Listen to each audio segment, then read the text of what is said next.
welcome to What's on Your Plate. So today I'm gonna show you the fundamentals of making Sunday sauce, not gravy. So I'm gonna show you my version of how I make it. So let's hop right into it. What we're gonna start off with first is our pork chops. I also have some sweet Italian sausages, and I have some meatballs I pre-made already. I'll show you how to make that a different day. But I have a big stock pot here. You're gonna need it for the amount of sauce we're gonna be making. In the bottom, I'm just gonna throw some olive oil in here, extra virgin, making sure to coat the bottom of that pan. And my pork chops I seasoned with salt and pepper on both sides. And I'm just gonna sear them.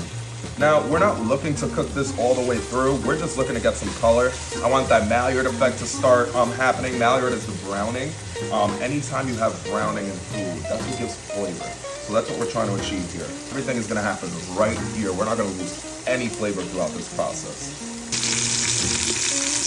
All right, let's flip these bad boys. There we go. I'm gonna take these out. Look at that color. Exactly what you want. 3 sweet Italian sausages. I'm gonna throw these right in, and the same thing, we're just gonna brown them.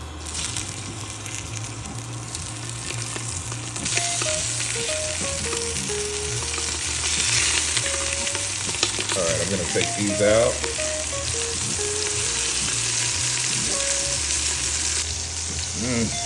I wish y'all were here to smell this. Oh my God.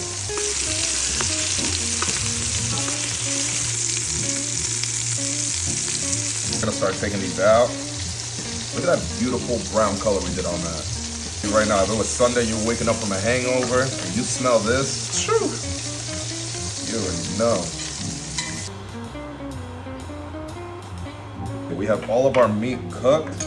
So now the next step is building on that sauce. So we're gonna start off with 1 whole yellow onion. So we're just gonna wait for this to get a little translucent. We're at a good point. Just cook that for about 1 to 2 minutes.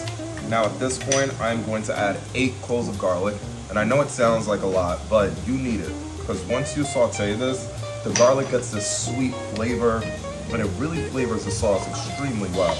And you're just gonna cook that just until you smell that garlic. You don't wanna over cook or burn the garlic. That'll be horrible. Your sauce is ruined if you burn the garlic.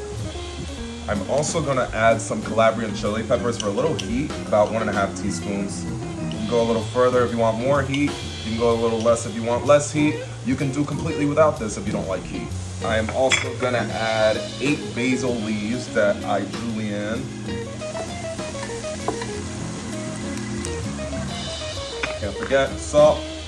Now to deglaze the bottom of that pan, I want all those bits that are stuck on the bottom of the pan.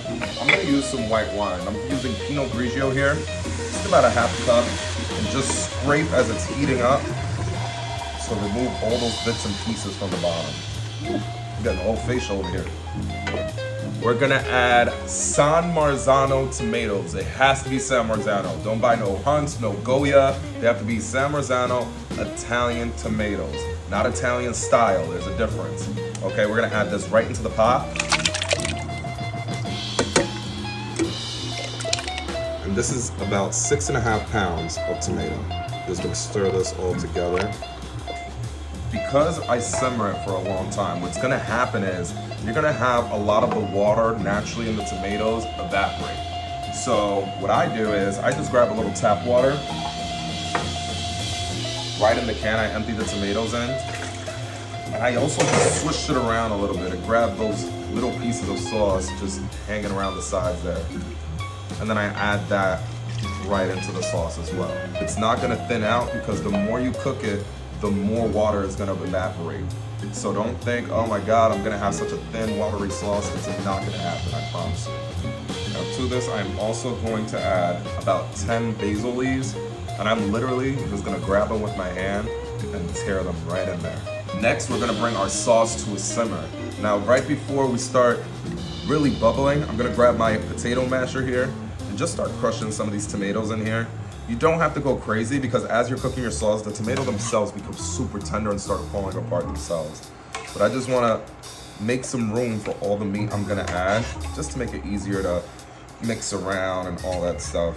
So again, doesn't have to be perfect. I personally like little pieces of tomato when I'm eating sauce and all that stuff, so whatever your preference.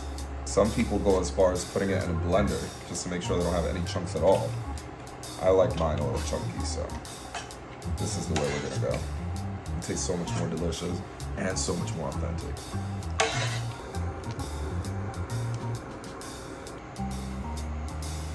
Oh my God.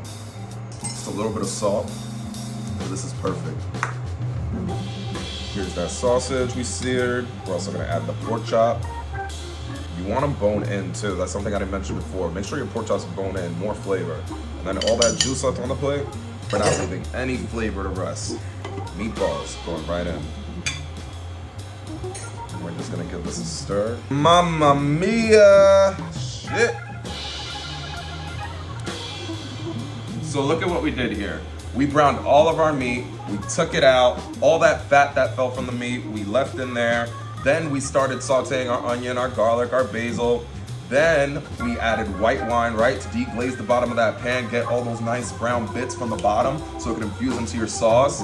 Added our can of tomatoes, some basil, adjusted our seasonings. Then we added the meat back into the pot, right? So we did not lose any flavor whatsoever in here. This is all one pot. Typically when you bake your meatballs, for example, you'll start your sauce on a separate pot and all that cooking liquid that's left on the sheet pan or whatever you're using is left and it doesn't get into the sauce.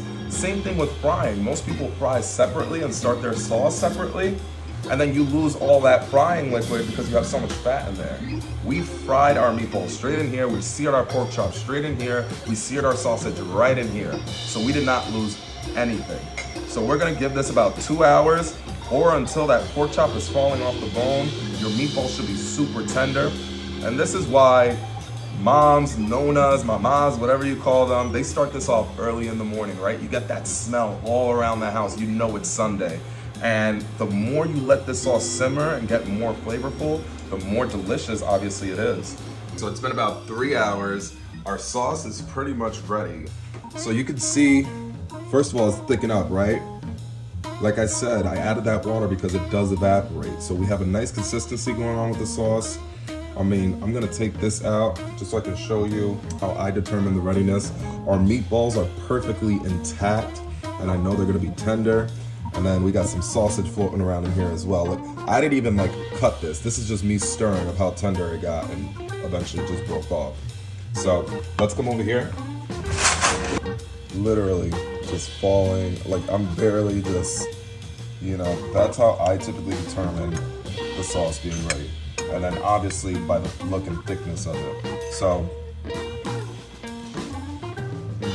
oh my God. Sunday sauce at its finest. Make it.